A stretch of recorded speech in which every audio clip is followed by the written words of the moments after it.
Aujourd'hui, enlever de l'inédit à C8, je pense que ça enlèverait l'ADN de notre chaîne.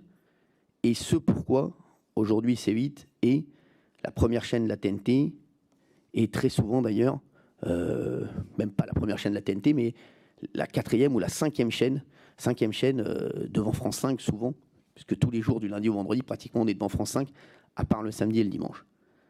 Donc voilà, aujourd'hui, l'inédit, bien sûr, c'est un risque. Le direct est un risque. Le direct est un risque, pas l'inédit, mais le direct.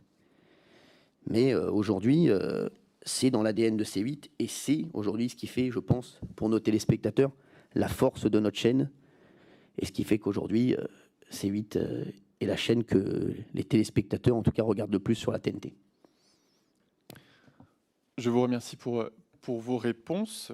Je vais donner sans plus tarder la parole à monsieur le rapporteur. Je ne vais pas prendre plus de temps de parole. Je souhaite en laisser un maximum à mes collègues ici présents pour qu'un maximum d'entre eux puissent poser la question. Et si on le peut dans le temps imparti, l'objectif, c'est que toutes les demandes trouvent leur réponse. Je donne immédiatement donc la parole à monsieur le rapporteur pour sa première série de questions. Monsieur le rapporteur. Merci, Monsieur le Président. Merci, Monsieur Hanouna, de votre propos liminaire. 3 observations, cela dit, par rapport à ce que vous avez dit. Vous avez signalé que dans votre public, il y avait des dames qui portent parfois le voile et que vous ne les interdisez pas. Je me permets respectueusement de faire observer que c'est la loi. Ce serait de la discrimination si vous ne les acceptiez pas.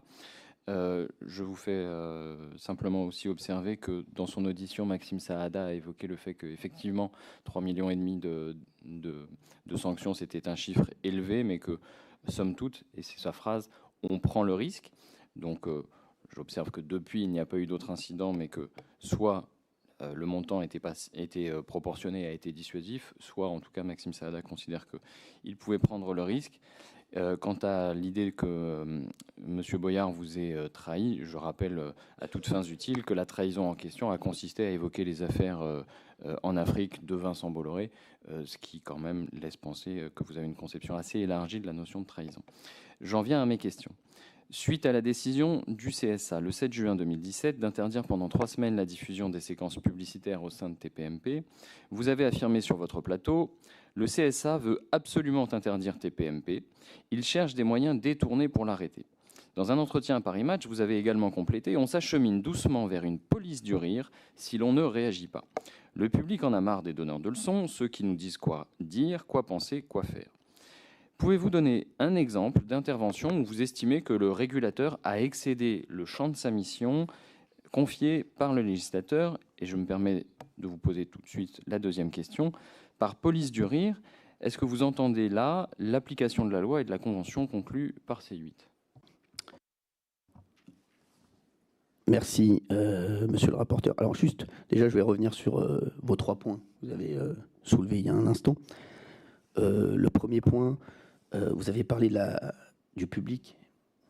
Je disais que je suis le seul, aujourd'hui, certainement, à avoir autant de femmes voilées dans le public ou de personnes avec des kippas.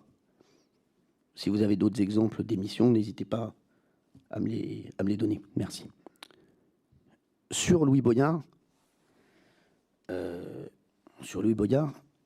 j'ai même pas entendu de quoi il me parlait, Louis Boyard. Vous savez.